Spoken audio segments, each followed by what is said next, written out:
This is Rally Round the Cannon, some thoughts on Princeton's history by somebody who should know better.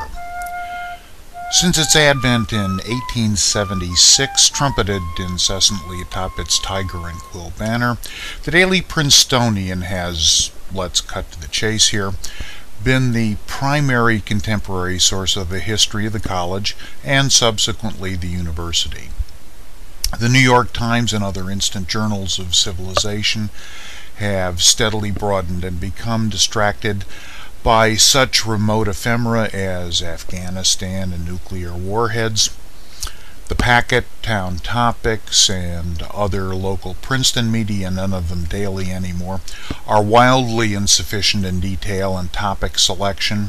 University house organs of various sorts are, well, house organs, and your favorite periodical here is targeted to a particular and peculiar constituency, and if you don't think alums are a peculiar constituency, you haven't read my email, that colors pause story selection, if not its journalism. But most important, the Prince is a truly collaborative product that's as close a thing to Wikipedia as deadline history can get. Since there's 100% staff turnover every 4 years, the number of hands involved in the paper over 134 years has been well into the thousands, and its ability to capture quick-moving campus fixations is simply unmatched. While the precision of any given article may be a bit dodgy, another commonality with Wikipedia, the Prince looks increasingly like a pillar of strength in a Facebook-muddled world. Should you take a trip to the reading room of Mudd Library and check out an alumnus or faculty file from the archives, you're liable to be reading predominantly Prince text, written perhaps with a hangover on 3 hours notice 70 years ago, but hey. And in many cases, not a lot else besides the ubiquitous Alumni Weekly class notes and obituaries. The bad news has always been that you had to go to Mudd to do that.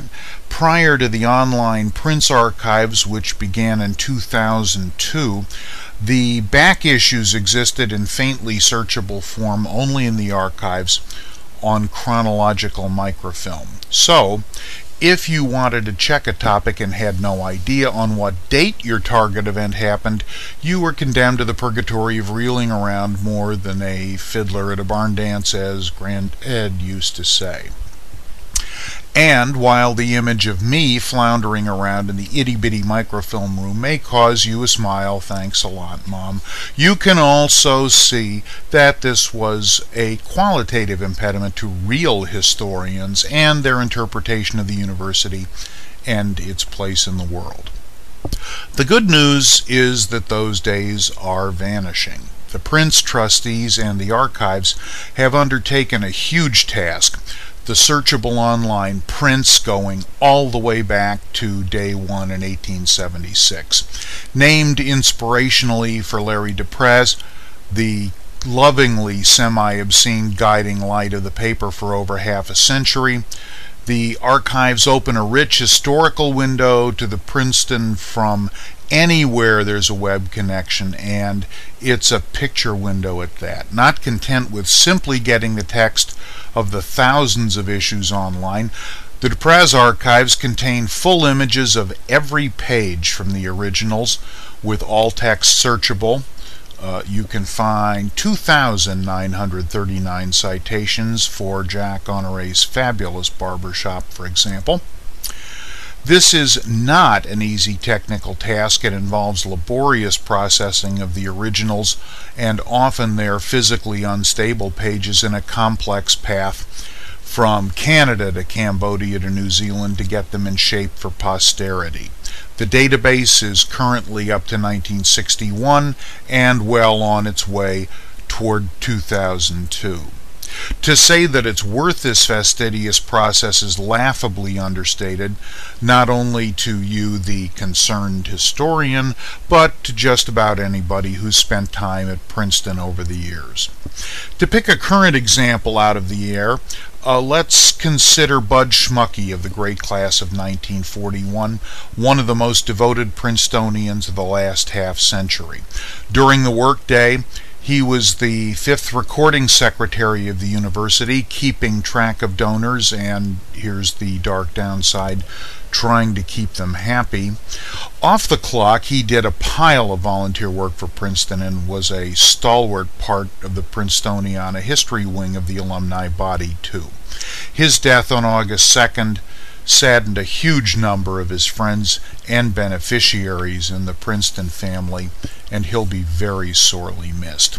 Unlike 6 months ago, we can now turn to the DePraz archives and browse through Bud's undergrad years. He appears on October 19th, 1937.